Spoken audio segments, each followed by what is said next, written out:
Welcome to In Real Life Wellbeing for Women. I'm your host, Elizabeth Simpson, and this is your space for science-based strategies, coaching tools, and thoughtful conversations created for real women living real lives. Your wellbeing deserves attention, not when you reach crisis point, but now. So take this moment not for your to-do list, but for you. Have you ever started the week already exhausted? Maybe you finished up the previous week without the to-do list completely finished.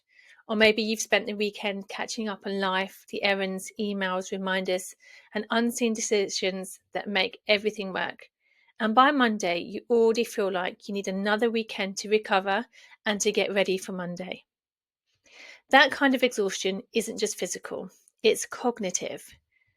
It's a result of something psychologists called mental load. The constant background effort of remembering, planning, and anticipating everything that needs to be done and to happen. So today we're unpacking what that really means. So why mental load can make you feel drained before you've even begun the week, how it affects well-being and performance, and how to create more mental space using simple reflection tools and assertive boundaries. This isn't about adding structure or pushing yourself harder. It's about understanding how to use your mind more kindly. Let's start with what the science says. Mental load refers to the ongoing cognitive effort required to keep life running smoothly.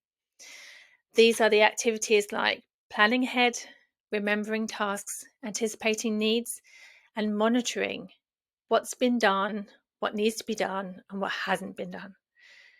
It's the invisible layer of organising that sits beneath daily life.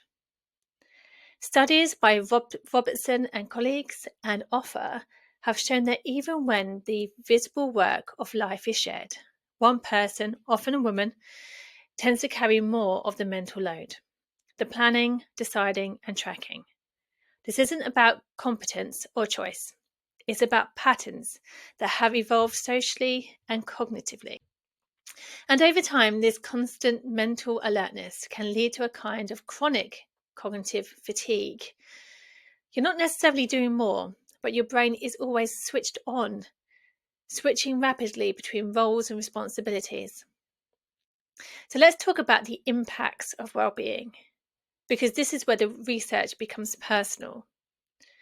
In terms of stress and emotional exhaustion, studies published by Archives in Women's Mental Health show that individuals with high mental load report higher levels of chronic stress, irritability, and feelings of overwhelm. The brain perceives this constant anticipation as a form of threat, keeping cortisol levels elevated and making rest more difficult. In terms of sleep and recovery, cognitive hyperactivity, that sense of your mind running through the list at bedtime, is strongly associated with poor sleep quality and delayed onset of sleep. Over time, that fragments recovery and reduces emotional resilience. And then in terms of mood and self-perception, additional research links heavy role overload with lower mood and increased anxiety. It can subtly shift your identity from being to managing. You stop experiencing life directly because your focus stays on keeping it organized. Okay, physical health. Cognitive stress contributes to fatigue, headaches, reduced immune response, and muscle tension, especially when this becomes a long-term thing. The nervous system never fully down-regulates, leaving you in a semi-permanent doing mode. And then relationships and connections. High mental load can make communication more reactive and reduce emotional bandwidth for empathy or joy.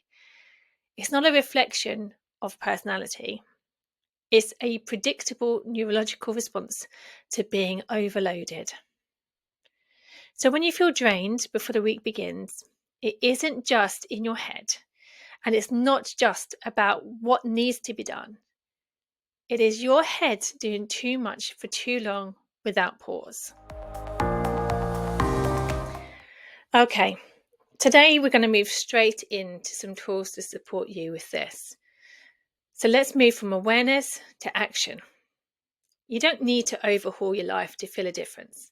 You just need to give your brain permission to focus on what actually matters. One of my favorite tools for doing that comes from time and energy psychology, the Eisenhower Grid, named after US President Dwight Eisenhower, who famously said, "What is important is seldom urgent, and what is urgent is seldom important." So here's how to do this. Take a sheet of paper and divide it into 4 squares and label them urgent and important, important but not urgent, urgent but not important, and not urgent and not important. Then write down the things that are currently occupying your mind and don't filter them yet, just get them down. Once you've filled in a few, use the 4Ds to decide what to do with each of them. So, for those urgent and important tasks, they really are the ones you want to do and need to be done soon.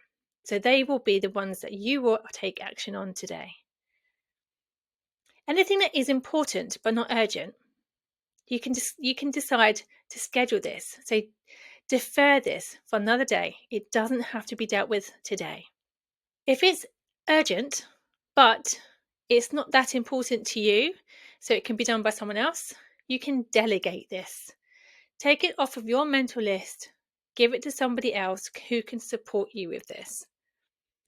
Okay, and if it's neither urgent nor important, this one's a tricky one because our D here is to delete it. Sometimes if it comes up on our to-do list, we feel like we must follow through this and get things done. But actually, making a decision to delete it. If it becomes urgent, it will come back onto your list. But for now, scrub it out. This technique helps your brain move from constant alertness to conscious prioritization.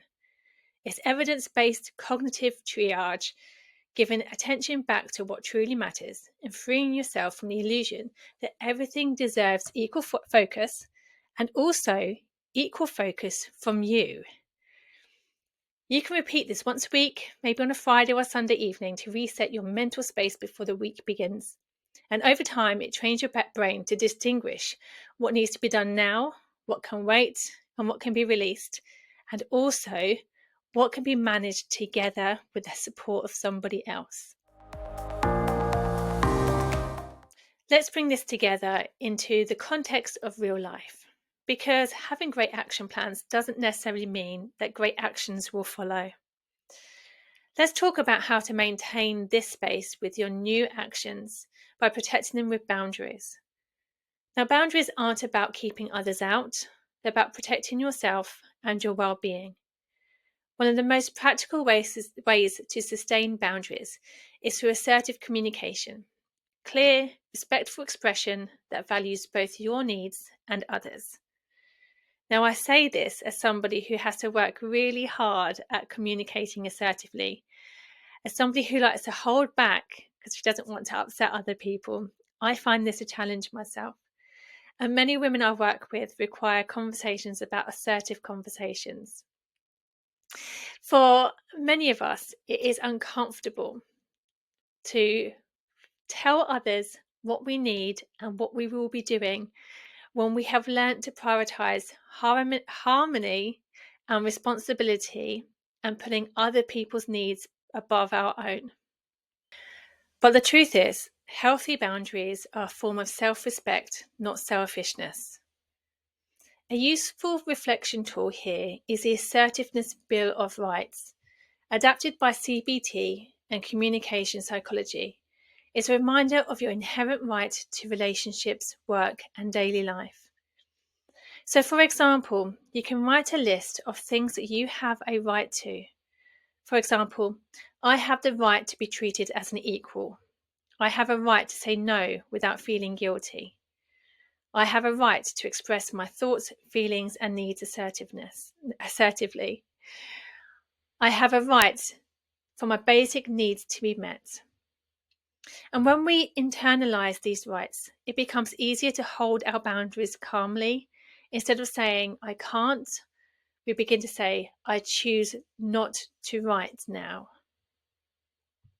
If you're having a difficulty in communicating assertively, try the I statement framework as well. Again, this is another tool used in cognitive behavioral therapy or cognitive behavioral coaching. Start your statement with I feel and state your feelings to the other person. When, and then describe the situation.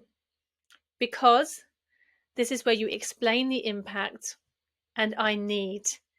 State your requests or the boundaries you need to be adhered to.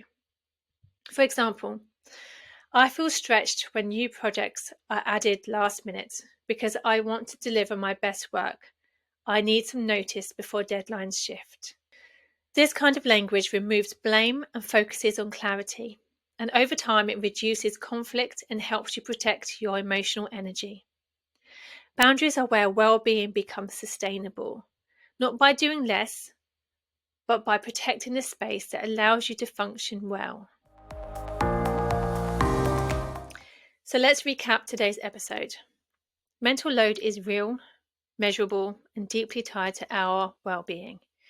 It's the invisible cognitive effort that leaves you tired before the week begins, not because you're failing to manage, but because you are trying to manage too much. You can start to ease that load by recognizing the invisible work you're doing, using tools such as the Eisenhower Grid to clarify priorities, practicing assertive boundaries grounded in your Bill of Rights, and then communicating these. And these small actions don't just create order, they give you space. Space to think, space to feel, space to prioritize. And remember, the goal isn't about having everything done. It's to feel well enough to live fully and to put in those practices that allow you to feel great. The tools mentioned in today's episode are available in the Women's Wellbeing Lab, along with a whole library of other resources and downloadable tools for managing mental load. Reflection exercises are available to you, along with coaching activities, all to support you in improving your well-being. Thanks for joining me on In Real Life Wellbeing for Women. If today's episode offered something useful or supportive, share it with someone who'd appreciate it, or explore more inside the Women's Wellbeing Lab. This isn't about doing more, it's about staying steady, connected, and well supported. Because well-being isn't a luxury, it's the foundation of health and happiness in real life.